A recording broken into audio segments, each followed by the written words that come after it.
Hello, how are you? And welcome to Genealogy Quick Start. I am Shamel Jordan, your host. Please make sure that you subscribe to our newsletter so that you can know what is happening at Genealogy Quick Start. Today, we have two new, of course, amazing quick starts for you.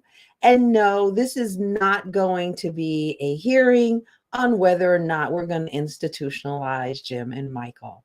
This is about your relatives. They came up with a cool quick start called Institutionalize. We hear the stories.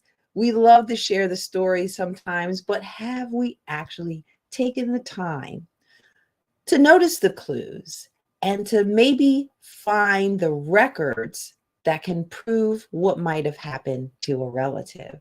And of course, we have a special guest for you today. I just really don't know why Paula Stuart-Warren has not been on this show already, but we have cleared all of this craziness up and brought her on. But today we have the pleasure of having Paula Stuart-Warren, and she is going to do something. She's going to walk through something that we all do on a regular basis or need to do. We hear these stories. How do you take a family story and find the documents to either prove, disprove, or totally give us a whole new outlook on a particular family story? Well, Paula is going to show how she documented an oral history story online. And man, does she have a lot of documents. So we are going to go through a lot of documents today. But first, before we go through and you get to hang out with our special guests, let me bring on my favorite quick starters. And they are columnist and editor James M. Beidler, as well as, oh, I like that one. That was good, Jim. Let's keep that one. As well as genealogy tip of the day, Michael John Neal. And before I forget, while I chat with my buddies, don't forget to put where you are. And if you are a member of a genealogy group, please represent, because there might be genealogy souls out there that need saving. So, Jim and Michael, how are you today? All right. I'm So, I'm doing pretty well. I don't have any hand gestures that I can put on the air, but I'm doing pretty well. So we're gonna go with that. So I don't know if you guys read the prep email, but Paul is talking about something that happens all the time. We hear these stories and we want to document them. Have you guys gotten any, really cool oral histories that when you went to document them, you found something really interesting? Or, what happened with you when you went to document your family stories? Well, the one I usually use is from my ex-wife's family, where the the name as it came down to her mother was Tobin, which we assumed was Irish or Welsh, and her mother told her, "Oh no, he was a Polish Jew named Tobinski." And we kind of laughed at that until we found his marriage record that indeed Anthony Tobin, at least at the time of his marriage, was Anton Dubinsky. So, yeah. Little joke came back and got you. I love it. Michael, have you had any interesting finds trying Well, to my document my my orals? interesting story is the story itself, which is probably 95% not true. My ancestor went to California to pan for gold in the gold rush, and when he got out there, he found out that was too much work. But many times you didn't get any gold, so he decided to come back. And they had to sail from San Francisco around South America back up to probably New Orleans. Right. And when they were around South America, the ship had to go ashore to get water. He and a couple young guys were drafted to go get water. They were captured by, as the story goes, cannibals. And my ancestors started yodeling and singing, and they decided he was too crazy and skinny to eat, and they let them go when they came back to Illinois. So that's the story. That's the abbreviated version within the family history. How much of that's true, I don't know, but it was a rather colorful little ditty, as they say. He might have gone to California and came right back, is what probably happened. The rest of it, not so much. Not so much. Hello out there, Judy from Chicagoland. Hi, Kathy. Kathy, and Paula. How you doing, Paula from West Deptford down the street? Of course, we have our special guest alum, Dean Henry. How are you? He doesn't have to. I don't think he's doing 2 meetings tonight. Last time he was doing 2 meetings from AAGG in Philly and Aug's Family Quest Society. Thank you for being here. Oh, and Valerie Ann from Philly, and of course, the Genealogical Society of Pennsylvania. Thank you so much for being here. So I'm really excited to get started with this quick start because this is something that I've always wondered about institutional records. And oh, I forgot to share with you a book. You guys know this book. The Source, right? This is The Source. Everyone should have it. If you don't, your library does. But in here, they have a whole section on what we're going to be talking about tonight, but it goes even deeper. And it's called, why not on the first page? Sorry. Here's the first page. And it's written by Jim and I's favorite Kay Freilich, Haviland Freilich, and then it's Business, Institutional, and Organizational Records. It's a very, very good chapter. And also with her cousin, Anne Fleming, both certified genealogists. Yes. So Jim and Michael, today you have a great quick start, and it's called Institutionalized. So tell us about this quick start. Well, we're going to look at records if your ancestor was put in some sort of, we use the phrase mental institution loosely, especially in the early 20th century and before. But if they had to be committed to what was formerly called an asylum, there may be records of that committal, how they were committed, and there may also be records of that institution. The difficulty is accessing those records because there may be state statutes and other things that limit or restrict permanently access to those records. But there are some things that we can find out even if we can't get to the institutional records themselves, and we'll talk about those in this quick start. This is one of those things too that is not passed down from generation to generation because there was some shame associated with this in a lot of cases, and so it was not mentioned. Cousin so and so had to be institutionalized, and sometimes they'd never be mentioned again for one reason or another. So there's a lot of sadness with some of this too, in addition to some of the records that we're going to look at. Fantastic. So so we're okay. So let's go ahead and start with our quick start. Institutionalized ?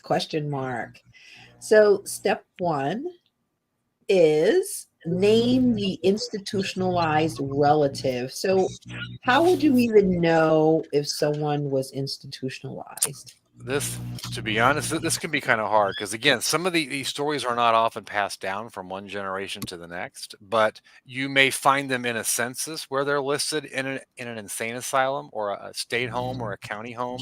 That would be one obvious clue. If they seem to disappear at a young age and you can't find a death record in the area, then you might want to consider the possibility that they were institutionalized.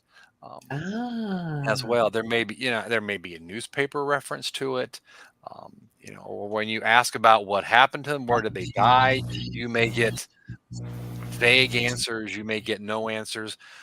In addition to the example that we're going to look at today with some illustrations, I had a great grandfather who died in a local nearby state hospital, and I discovered that kind of by accident because his obituary and my grandmother insisted he died at home. is what the obituary says. And I had mentioned this to my mom, and she said, I could have sworn one time Grandma told me that her dad died in Jacksonville, which was the nearest state hospital at the time. But when I asked her, oh, no, he died at home. And that's where the death certificate was. It was in Jacksonville because that's where he died. And he'd had a couple strokes. He was bedfast. And in the last couple of weeks of his life, he was taken care of at home. They just simply no longer could do it. His wife and my grandmother took care of him. And so he was institutionalized for a couple of weeks, and that's where he passed. But there was a lot of stigma to that. And so it was, that's not the death record says that because that's the record. But the other records indicate he died at home because nobody wanted to mention that. Okay, Yeah, so interesting. Look at those records for clues. Go ahead, Jim. Also, some censuses have like stroke marks. If someone is insane, I forget the exact verbiage they use, and that might be a marker that you should be checking out them later in life to see what happens to them. And also a note, some court records, and not just of outright committals, but I remember one time that my mother became one of the guardians of an older woman who, I'm not sure, was it dementia or whatever. And she did it with a lot of trepidation because the woman had tried to stay independent for so long. And it's hurtful language because it talked about the alleged incompetent. And Mom said, "Oh, geez, it hurt me to sign that petition," but that's the words they used. So,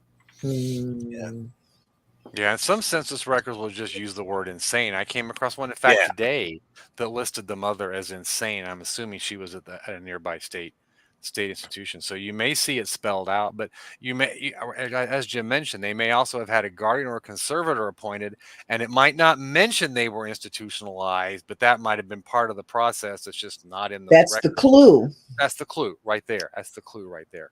Wasn't there a DDD census? Would that help? How often did they do that? That wasn't very frequent. I think that was 1880, wasn't it? That's what I thought. Just kind of one. Yeah. Okay, so look what you have to see if there's any clues that a person might have been institutionalized. So name them, say their name, right? And then step 2 is to locate census vitals and other genealogical records. So take that person, and then you're just saying do basic genealogy, right? Exactly. And I guess I would just do a quick footnote here that things like church records there might be some elaboration that isn't in civil records, about, sometimes priests and pastors get a little colorful, and from the standpoint of more information, we can be like sponges for that. And make certain you've gone through all the different courts, because it might have been the regular circuit court that heard these cases. In some locations, there would be an insanity court that only heard those kinds of cases. So make certain, if you're in an area where you're unfamiliar, ask somebody who's familiar. If somebody were institutionalized in Sandusky County, Ohio in 1890, what court would have heard that case? So you make sure you're looking in the right set of records. And what court would have heard that case in that time period? Because I know, I know it can change, and I'm not sure if this is universal in Pennsylvania, but I know not what we're talking about, but divorces in Lebanon County, you go to one office if it's before 1890, and you go to a different office from 1890 to present. So. Yeah, they had you get a divorce, you had to figure it out. Lost change, right? Lost change, right? Yeah. All right, so that's step 2. Do some basic genealogy research, and we have documents. Michael has some pretty good documents. We're going to get through the steps. Step 3 is to learn the laws regarding access to institutions' records. So how would you do that? And this can be the problem, because I know in Illinois, any records of a state mental hospital or facility that is now categorized as it was a former state mental hospital, those are sealed or closed indefinitely. You can whine about how long the person has been dead, how long ago they were born. It does not matter. State statute seals those. Now, you can petition to have the records of a certain individual open so you can see those. And I know people that have done that. In other places, it might not be that difficult. In other places, it might be more difficult. But you want to find someone familiar with the state and because it's the laws of now that matter in terms of the access to those records, not the laws of 1930 or whatever the time period was. Someone familiar with the records in that state that could help you out. And the state archives would probably be, because if we're talking about things that are a little bit older, they may be at a state, especially if we're talking about state records. And most of these institutions, we're not talking about the county poor farm, but if we're talking about a state hospital or mental institution, then the state archives would probably be the first place to start getting access to those records and asking them what the access restrictions and limitations are. That's different from a county court that might have committed the person in the first place. So the earlier records that we talked about were county court records, where Jim and I mentioned guardianships, conservatorships, and some others. At this stage, we're looking at the records of the institution, which in most cases were state institutions, and those would be state records. Jim, would the almshouses in like Philly, like Blockley and things like that, was that a state institution? I believe they were county level Okay. because the county poor houses or almshouses, workhouses, where you want to call them, we're chartered, I believe, on the county level, and they've kind of evolved into today we have county nursing homes. Most Pennsylvania counties. And I was also just going to say that that about that indefinite hold that Michael noted for Illinois. I think it's the same way currently in Pennsylvania, because I think that's one of the that's one of when the archivists at the Pennsylvania State Archives get that request. Oh, geez, we're going to have to give another person bad news. So Michael, you mentioned that you have heard instances where people were able to get into the records. Do you know why someone might be able to get I access? think you want to know more about your family's mental health history as your justification. You don't want to maybe put the G word in there, and I mean genealogy. You want to mention that it's your family's mental health history is what you're trying to learn something about. We don't care about building trees. It's about the health of me and my children and my grandchildren. And while we're kind of on that topic of learning about their mental health history, we also want to remember that what qualified as mental illness in 1900 or 1920 is significantly different from how we interpret that today. Ooh, can you elaborate on that? Well, I mean, I know women aren't, hysteria is not like an illness. It could have just been, they could have been a chronic alcoholic. Right. We're going to avoid that topic Shamel just brought up, but they could have been a chronic alcoholic. They could have had dementia. They could have had, and sometimes people with other mental challenges got classified as insane when, alcoholism. It might have just been developmental delay, what we would today call developmental delays. That were never dealt with, or autism and those kinds of things too. And usually it got to the point where the family could no longer take care of the person, and then this was what had to happen. And Judy in the comments mentioned that some state institutions graveyards are off limits. I can't address that specifically. What I do know is because I went to one week and a half ago, is the tombstones where I was at, many of them just had numbers on them. And if there was a number on it, they were not allowed to say whose name was associated with that number, because I saw a lot of little stones. They're dead. Okay, they're dead. I understand that, but this all goes back to what state statute says. Okay, don't blame me. Don't blame the congressman, not me. But the stones were very, maybe about not even a foot tall. They'd have a number, and that was it. And because of the privacy concerns, they could not. Now, some stones had names on them. Now, I'm not sure if I was supposed to be there, but there was no sign saying don't enter. The only sign said don't be after dawn and before dusk, and there was daylight, so I was good. You're a good you're a good person who's looking after their mental health. All right, step 4 is are there court records showing their commitment? So I want to we share kind of some of got a your little. documents now. Yeah, we kind of got ahead of the things a little bit with this step. We mentioned one of the earlier steps. This is a court case from 1905, and it was actually in with the estate records, and I kind of stumbled on it that way. But it was filed with the estate Nice. records. This is my great-great-grandfather. They didn't appoint a guardian for him. This is the outside cover of the packet that said a guardian was appointed, but a guardian was not appointed. This is part of the paperwork that was in his case file. It gives some biographical information about him, where he was living at the time, his age, he was parted from his wife, occupation, religion. I like this. Not a member of any church, but when he does go, he's Methodist. And I don't know what that had to do with anything. And no insanity in the family known of. I also think somewhere it said he did not drink, because that was another question they would ask. Temperance. They were wondering about the temperance too. I love that, Michael. Oh, here's another one. And I think this is just the warrant of commitment. I got to look at this a second to see. Yes, this is the warrant where it says he is to be delivered to the Illinois Central Hospital for the insane. In this case, it was at Jacksonville, Illinois. And then I think we've got Would another. you tell us where you got these records, and was the warrant of commitment? These were county. The warrant of commitment is just saying he is going to physically be taken to the institution in Jacksonville. The court has the jury has determined him to be what met the definition of insane in 1905 in Illinois, and he's going to be physically taken to the. It's not like an arrest warrant, but an arrest warrant arrests you and takes you to jail. A warrant of commitment takes you to the mental facility. In this case, it was in Jacksonville. Somehow he got out and he's recommitted again 2 years later to a different one. So you said that those court records were in These the were local county court records. In state packet. Excuse me. In this county, that's where they had filed. Some of them was with the probate records. Okay.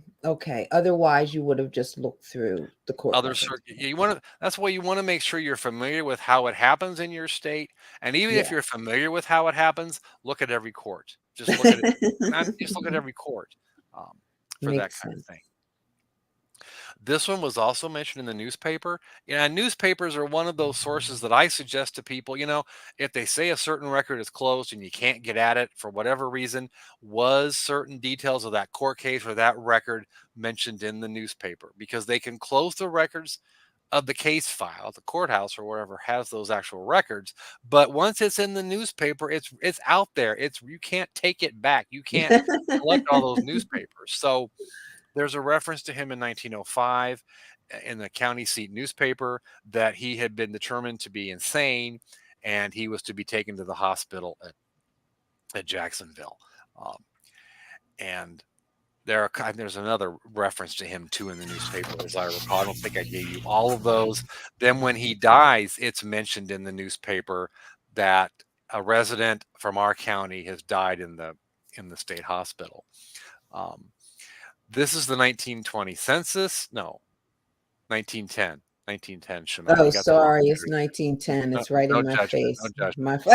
Don't judge me. No. We'll leave that to a jury, not to us. Okay.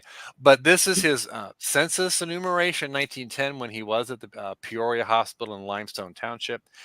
The bad thing about these census enumerations is it's just name and age, and the rest of it is blank in this case. For all these people, not just him. I just part of the one up here. Everybody, it's a name and an age and a gender. All other details are blank for those people. So it's, in one sense, if your person's name is John Smith, it can be hard to know if that's your John Smith or not. Because they're pulling in information from hospital records. His death certificate, because he died there in 1916, he fell out. The story was he fell out of bed, developed gangrene in the leg as a result of the fall, and died from the gangrene. Oh my gosh! But and also, the newspapers could show them acting up that did doing something that would get them into the hospital. Sometimes. Other times the newspaper didn't care what this sounds really bad. The newspaper was, unless it was something dangerous to other people outside the facility, it just kind of, they're not going to put some of that in the paper, unfortunately. But his death certificate had very little information because the hospital, like it names of parents and all that stuff was blank, blank, blank, blank across the board. Jenny says that we all need to send our relatives to Nebraska because you can get into the records. Might be some downsides to that, but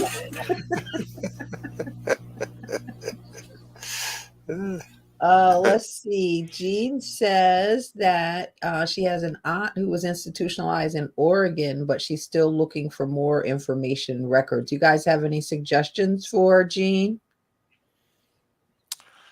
I would contact the Oregon State Archives, whatever they call the state archives out in Oregon. That would be a first place to start. And maybe even reach out to a Facebook group on Oregon Research and ask if someone else has worked through those records. Good idea. And Judy's following up to the comment about the cemetery that I visited. When she's saying there's one in Kankakee County that is still off limits to visitors there. I just now know how to pronounce Kankakee. So Kankakee. How hard? It's very phonetic. It's not like those weird ones in Pennsylvania that have 40,000 letters and 2 syllables or something. It's hard to figure out. Kankakee. You mean like Schuylkill or Schuylkill? It looks like those are weird. Yeah, Kankakee. It's just Kankakee. It's pretty phonetic there. Sorry. As long as you don't pronounce the S in Illinois, we're good. That just irritates me. And don't forget what I wanted to say about the institutional records. The reason I brought up the almshouse in Blockley was state libraries and historical society libraries as well. Historical Society of Pennsylvania has a nice collection of institutional records as well. And where's Katie? Katie's supposed to be here. Jim, what's going on? You might want to look and see if there's the county has records of the almshouse, because the guy we mentioned, Ira, he was in the county almshouse before he was in the state institution. And there's some reference to him in the records of the county almshouse. Not a lot of detail, but there is some reference to him. So Jenny says that they're a gold mine. The asylum record books. They can be kind of sad. I was reading through some of them at the Historical Society of Pennsylvania, and they can actually just be a really, really sad. People they are sad, because sometimes at the almshouse they didn't have to have quite the level of court procedure to get in the almshouse. In Illinois, a local township official could admit them or grant them permission. And the one I seen for 1880 era, it says on whose authority admitted, when they were discharged, and who took them, because sometimes people would take children that had no parents. So the content of those almshouse or poor farm registers can vary quite a bit, but you want to make certain you've looked at those as well, because for some of these individuals, that might have been the first step in the whole process. They went to the county farm first, and then if they got to where the county farm couldn't handle them or whatever the case may be, then they got some court action and were sent to a state institution, perhaps. So thank you so much for that quick start. I thought Jim was like, I'm tired. I'm out of here. I did too. Click the wrong button. Thank you for coming back when we go through the steps. Thank you for the steps for institutionalize. Yes, Beidler has just shown us why he will be the one who will be committed after this show. Step 1, name institutionalized relative, James M. Beidler. Step 2, locate census, vitals, and other genealogical records. Step 3, learn the laws regarding access to the institutionalized records. I say just call the state archives. They know what's up. Michael, that was the best thing you've said in this whole thing. Call the state archives. Step 4, are there court records showing their commitment? Step 5, research additional records referencing the commitment. I think we didn't even show step 5 because we were moving along. Jim and Michael, Thank you so much for that quick start. And we'll see you soon. Maybe. Okay. See ya. Thanks, guys. Bye. All right, let's get ready for our special guest. 1 second. Let's see. Where's her beautiful face? There she is.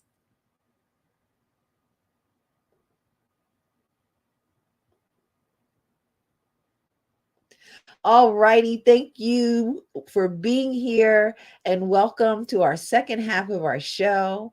And I am so honored to bring on.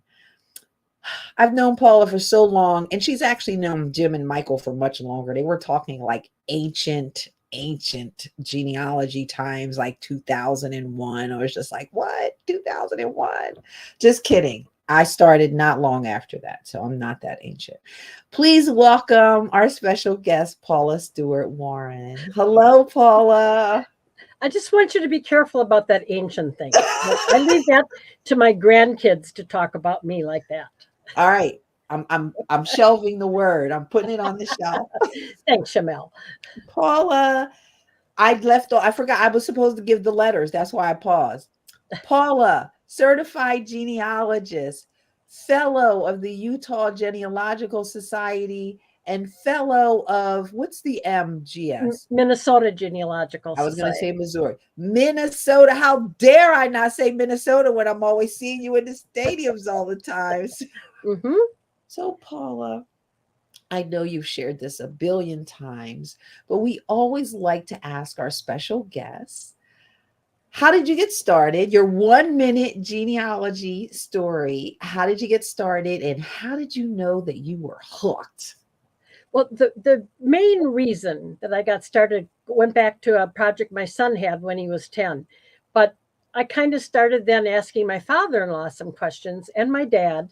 But it was a history class that I took in 1981, 82, 83. I know a lot of you weren't born then, but I wanted to learn something about a business that my grandaunts had owned. And the professor told me what to do, tuned me into city directories. And before long, I found out a ton about them. And I was so hooked, I just kept going. I haven't stopped since. And thank goodness, because you have enriched the lives of so many people, Paula, teaching them how to find their own ancestors. And so because of that, you came up with like the perfect quick start for everyone. We all hear these stories and enjoy them, but are they true? And so today you're going to share with us how to document oral history clues online. So tell us like what this story was that you were told. Well, I started hearing stories from my dad, who I didn't think was very, let's say, into history, into family history or anything like that. Well, what was interesting is that my dad used to just say, well, oh, I remember Auntie Arndt. I remember this. I remember going to visit family in Wisconsin. I'm going, what? And he started talking about, he said, yeah, they were German or something. Well, that kind of set me off, and I started doing some research. And he said some of them had lived here in St. Paul, Minnesota. So I had actually kind of started more so then, taking those stories and starting before we even had the internet. So I got some records. And then once we had the internet, I was able to just flesh these people out so much, which really is good because the town that they came from in Germany was bombed at the end of World War II, and not that many people had survived. I don't have any DNA matches that I can show yet that have a connection to that area or to these people, from Germany. So, but oh my, have I been able to find out records about them. Fantastic. So you could still tell their story. That's beautiful, Paula. So let's go ahead and get started. Are you ready to get started with your quick start? So you have a lot of records, so we need to make sure we can get them all in. And I'm going to try not to rush us too much because I want everyone to see all your records. But let's get started with documenting oral history clues online. Step 1, for Paula is to learn genealogy. So Paula, how do you do that? I think people think that we just, because it's our family and it's about us, we just start. So how do you learn and about that's genealogy? kind of the way we're all starting, but we wouldn't know that there was an internet. We wouldn't know that there was a book. We wouldn't know that there were other people who knew more than us unless we've been kind of clued into the genealogy world, whether it's on Facebook, whether it's on YouTube, whether it's Quick Start TV. It's just the thing that we have to learn that. And just like the education people get from watching this, that's education. And we cannot stop getting enough education. And today, what we can do virtually sitting at home in your bare feet, which I have right now, it's just a way to keep learning, because we need to learn about the different types of records, just like Jim and Michael just talked about with the institutional records. Did you know that those exist, that we might be able to get access to some of those? It's those kinds of steps. So the learning is so important and we can't ignore it. Fantastic. So you have online, you have institute. Paula has institute courses. Paula is everywhere. Okay. So make sure you check her out. She's a great teacher. So after we learn a little bit of genealogy, we're going to move on to step 2, which is to review what you know and do basic online genealogy. So what are some of the tips that you do use that you would want to give people for this step? Well, I'm going to come at it from 2 viewpoints, because I had some stuff already, but I still wanted to look at the census records online, to look at what I could find for like military indexes. I wanted to see more about that. And then newspapers. Oh, for crying out loud, what I've been able to find in newspapers. But so I just kind of took what I had, I reviewed it, and that would be the same thing if you just had totally oral history. Review what somebody told you. Review what Aunt Mary told you, what Grand Aunt Mabel told you. Get that together, start pulling that together, and then start going to these online databases, the indexes, the subscription, the free sites, and just kind of looking for more about these people. And of course, we can look at the online trees, but we've got to back that up by knowing about the basic genealogy, and then just backing it up with records. And they're so easy to get today, most of them, not all. Very true. Very true. All righty. So you're looking at what you know, do basic stuff that we've learned from our genealogy classes. Step 3 is to then vary your keyword searches. So we're not just searching, what's this for genealogy, Paula? We're looking for history too. Talk to us about that. We cannot separate history and genealogy. It really is the same. And what I'm kind of tickled by today is to be reading a book by an historian or an article by an historian, or seeing something they've posted on Facebook, and they're using, a census, a city directory, a county history. So it's all the same thing. But keyword searches are so important in any of the online work that we do, so that we can vary the things. I just Google alone. I've got some lists here of some terms that I usually look up. And every once I go, why haven't I checked this? Or why haven't I checked it that way? Why haven't I done it in quotation marks? Something that will help get it. And doggone it, every time I check and recheck, I find something new. Because it's either been added online or I didn't search the right keywords before to get to it. I like having that little list that you can just kind of, because we are always jumping in. So I like how you said, have the little list that you can go to. And oh my gosh, I changed my keywords. I went from 3 results to like 15. Exactly, Shamel. It's and also that keyword searching.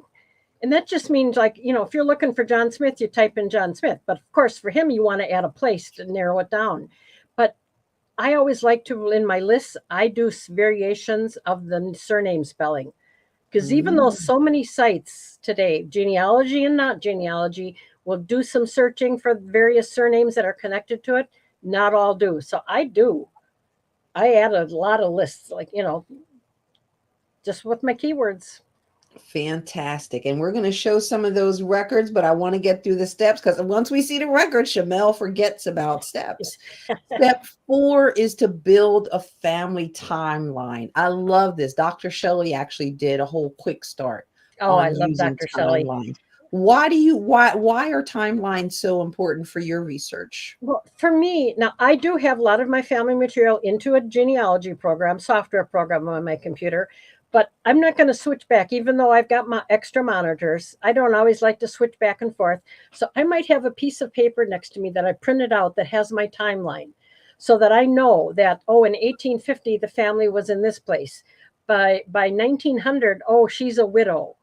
But I also include in my family timeline, I include things like, oh, there was a courthouse fire, or the birth records didn't even start until this year. You know, it's kind of a combined history and family. Nice. Yeah. So your timeline is more than just events. It also helps to remind you of things that affect your ability to get records for certain events. I love that. You know, and part of it too is that timeline means that I can narrow down my searches, what I'm looking for online. If I want to make the best use of my time, I don't want to just be searching willy-nilly, but I do that sometimes because it does work. I call that the buck wild. Everybody needs a little buck wild time.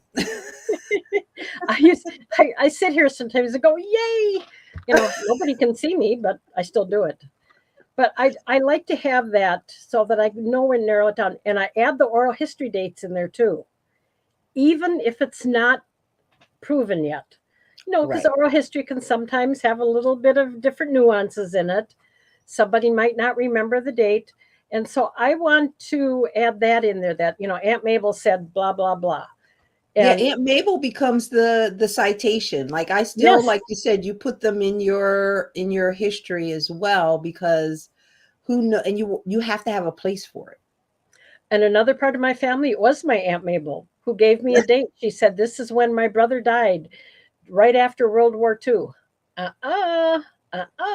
It was like 4 years later. So okay.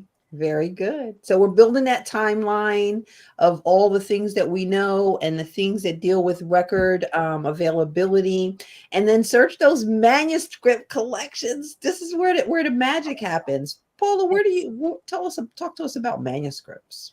Well, manuscripts are one of a kind things, like your school report cards that might turn up in a manuscript repository and archive and historical society someday.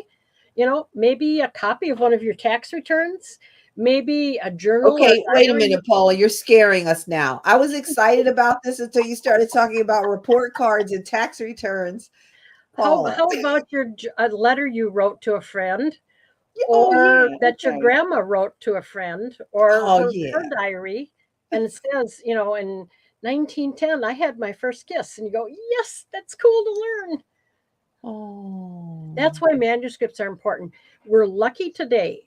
Manuscripts could be church records. They could be records of military records. They could be records that are from a business, from your personal family. And we never know where they are, you know, because a family member that left Pennsylvania, left Minnesota, moved to California, they may have had something that got donated to an historical society out there, such as University of California, whatever one of its locations. Yes. Oh, right there is the source. See, can you see it over there on my left? Right edition too.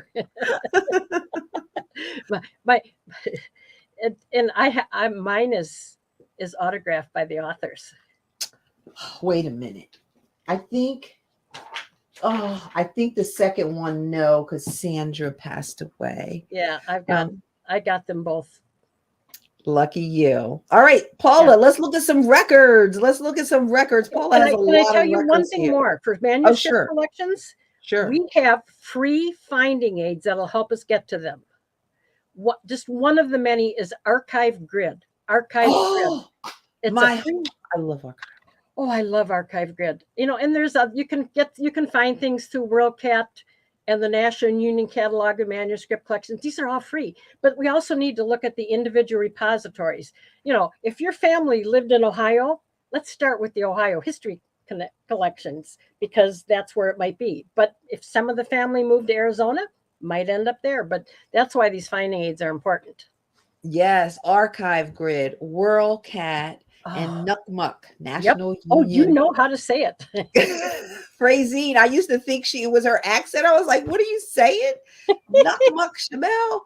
So let's look at some of Paula's documents. Thank you for that. Because manuscript collections are like the king, really. All right, here we go with, I think I'm doing this wrong. Here we go. So what do we have here? It's just a part of my my family, the family I'm going to talk about, the Slakers. This is in my Roots Magic software. And, you know, I put question marks in there if I don't know things, if I have the dates. I've been able to fill in quite a bit on this family in the U.S. Nice. Not as much in Germany. But my first record I got, big record for this family, was that Civil War pension record for William Rudolph Slaker. Wilhelm Rudolph and Slaker, all different variations of his surname. But I ordered this before internet days. I had it. I've got a big, thick file behind me. But in there, it told about, because his widow was trying to get an increase in her pension allowance after he died in 1899, it had a copy from the pastor of the Lutheran church in this place in Germany, right on the Polish border in Brandenburg. And it was a copy of what is in their marriage record in the church record book. This is beautiful, Paula. I just love this, and I have to get this attached to my online trees too, because other family needs to know. Who translated this for you? I've actually, somebody translated it for me many years ago, and I have a feeling that that translation is in storage at my son's. But I've been able to transcribe a lot of it. I've got it on. Oh, good Lord.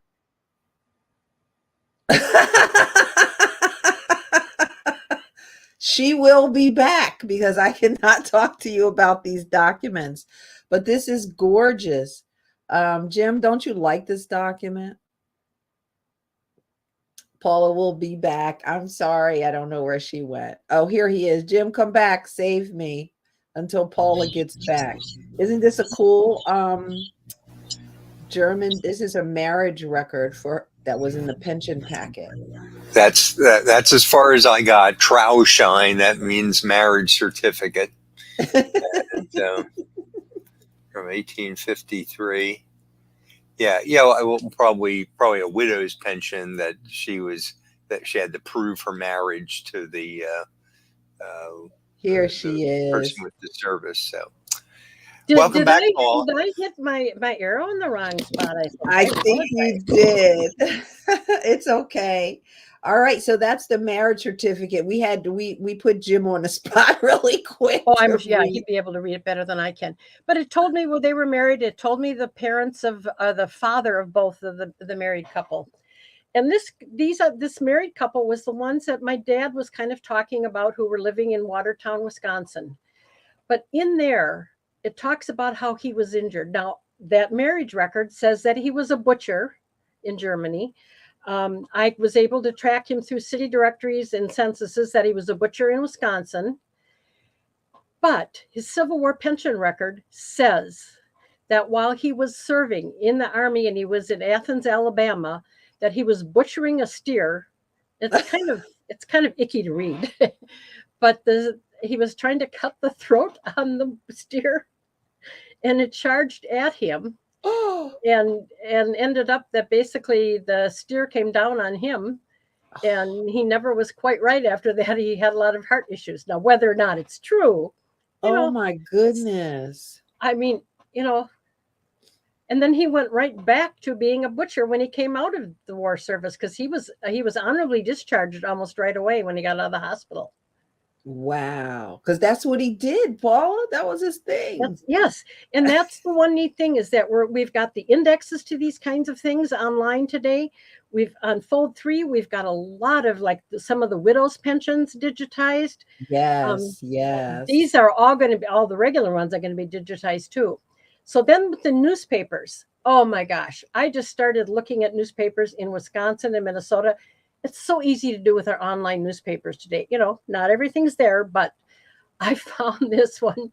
William Slaker, while in the act of hooking up a quarter of beef, at Carlos Curtis's slaughterhouse last week drove an iron hook in the depth of 3 inches into his right forearm. Oh my gosh. I think he should have found a different occupation.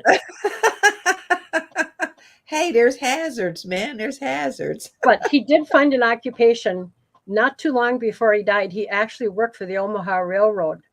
And I wouldn't have known that, except I found it in a newspaper online. So the other thing is, we hear stories in the family. And, we usually can't, Grandpa lost part of a finger. Grandma fell and did this, or they had a house fire. Well, on one of my lines, a newspaper online showed me that there was a fire, not in the house, but it was the barn behind their house. It was my grandfather and his brothers were smoking out there. But in this one, just by chance, searching that name Slaker, I found Mrs. Marie Slaker, 60 years old, was painfully bruised about the head and shoulders by falling down the stairway at the home of her daughter, Mrs. A.C. Stewart. Oh my gosh. See, online can help us prove family stories. Or accident-prone families. I know. If she hit her head, maybe she could have been in the institutions that I Jim love and Mike this were talking one. about earlier.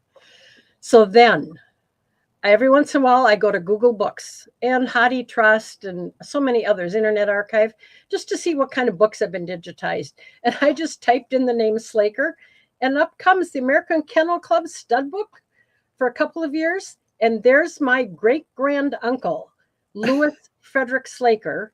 It says St. Louis, Minnesota, but he actually lived in St. James, Minnesota at the time. He was a big shot with the Omaha Railway. But he had a dog who was AKC registered.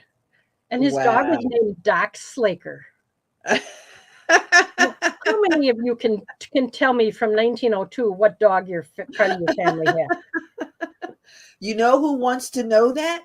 John Coletta. Did you hear the story about his book? He wanted when he wrote his book, Only a Few Bones, he wanted to name the dog, and the publisher said, you cannot name the dog if you don't have the name. Oh, I don't remember that story. He's hilarious. Yes, that is so cool. You know the name of the dog. That is amazing.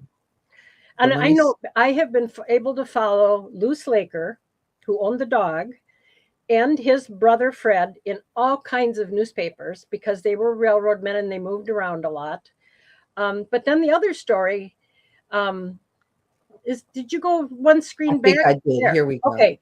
Just another story that was told was that Uncle Lou had his own private his private railroad car. And I went, what? Well, I actually found it in the newspaper, which is the next slide. I blogged about it in my own blog a while ago. He was removed Monday in Superintendent Slaker's private car to his home at Sioux Falls. And it should be SIOUX Falls. But free newspaper online again, chronicling America. I mean, it just, this story. Oh, wow. You found this in Chronicling America. Yeah. Oh, and that's free. So I don't have a lot of pictures of my part of the family, but this is Lou, who's my great granduncle on the left, and on the right hand side, that's him as an older man in California with his son Lou. And I have a whole bunch of unidentified pictures, and I've been comparing them to these two to figure out if it is the same. But isn't it just neat to have that kind of stuff? I love it. I love the pictures. These are great. And I have the story that goes with these men because I've been able to do it online. Just through searching all the basic records. And I knew that the family had lived in Wisconsin after Germany. They lived in Minnesota. I knew that some of them had gone to California, but I didn't know that Lou's son, Ray, who was born in Capron, Illinois. Oh, I should have told Michael about that. Boone County, Illinois, when his dad was working for the railroad there. And he ended up in Washington State and Oregon, California. But he was working for a railroad in British Columbia, and that's where he met his wife. And then they moved down to Seattle. Yeah, we always want to know and should always ask, how did they meet? Exactly. And just putting this together and the stories, and it's back in this time period where, we're not saying Mrs. Joan Smith, it's Mr. John and Mrs. John Smith. Oh my gosh. I know. That drives me crazy. My own mother, who put in the obituary for her father, says that her name is Mrs. William Stewart and her sister was Mrs. Richard Ronan. Please, no, let the women have a name. I think you have some more pictures here. Yes, this is kind of special to me. This happens to be my grandpa, Earl James Stewart, in the middle, who was a superintendent of the building in downtown St. Paul that was owned by the Omaha Railway. And this is a picture of him with my father on the right and my Aunt Dorothy on the left. It was before Aunt Jean was born. So, I mean, Grandpa was very proud of his kids. It was just And cool. that's your dad. Oh, he's so my cute. Dad on the right. Yep. And he's the one who gave me all these little bits of oral history that helped me go, and trace more on this family. This is so And when cute. my dad died, I found that any of the genealogy documents, like even a copy of a census page or an obituary that I gave to him, they were all in a folder in his desk drawer. He cherished them. Yeah, that really tickled me. He cherished them. Oh. And But let me see. I wouldn't have found all this without being online. And here's their arrival in New York on the ship Oder, coming from Hamburg, Germany. And Rudolf Slaker's on there. Their name is now Schlekert, Schlekert, if I'm remembering it right. And with his family, and then with his wife's parents, which included his wife's mother and her stepfather, and three of the children. And they had another child in Wisconsin. But just, again, we have these things now online that we can find people in. And like I talked about, varying those keyword searches and surnames, if I had just been searching for Slaker, I wouldn't have known what to search for. You wouldn't have found them. No. And so, Paula, where did you find these passenger list? I found this. This is the weird story. So one time I was at the Family History Library in Salt Lake City before it became the Family Search Library, same place. And I was waiting for someone to go to lunch with. And I was standing there, and there was a series of books. One of the series of books was Germans to America. It was published abstracts from passenger arrival records. So I picked it up. I picked up a book. Now, my family, everything else I found says they came to the U.S. in 1856. I picked up one volume of Germans to America. No particular reason. It opened up to 1853, and there was my family on that page. Oh, my goodness. That was the spookiest thing ever. That happened to us. My cousin was waiting for me. When you sent that email, I just froze.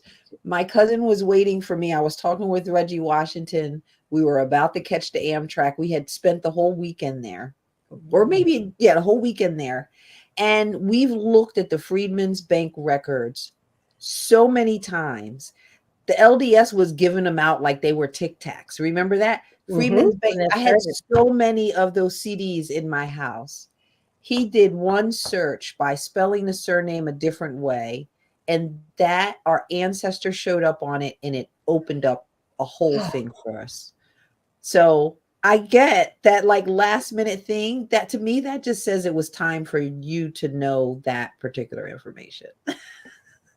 So you have one more arrival record. Who was this? Oh, this is that part of that same one. Okay. And it just shows the whole the Slaker and the Rohr families together arriving. Okay. Which was really neat. Pulled it together, and it was kind of funny. And I don't want to miss. Make sure you do DNA. Oh yeah. One of my nephews wanted to do DNA. He doesn't want anything to do with genealogy. He doesn't want that part of it. But he loves DNA. But he wanted to know where his African roots were. Oh, okay. His dad is black, his mom is white. Okay. And when I Okay. showed him that map of Africa, when we were showing where he was from, he was so tickled. It was just, it was so cool. Oh, And now love it. he has a daughter who has Filipino on her mother's side. Oh boy, you have the United Nations, Our Paula. entire, We Shamel, have my 30. entire family is, we've got Japanese, we've got Chinese. Oh, I can keep going on. And So, I but come, don't, Paula, we have 30, we're done. 20 Okay. seconds. Yes, let's do, wrong one. Let's do the steps for Paula, which are for, is it going to come up? Maybe, yes, documenting There it oral is. history clues online. Step 1, learn genealogy. Step 2, review what you know and do basic genealogy. Step 4, vary your keyword searches. Step 4, build a family tree timeline. Step 5, search manuscript collections. And step 6, write up your research. Yep. Paula, thank you so much for being here. And everyone, thank you. Have a good night. Thank you. Good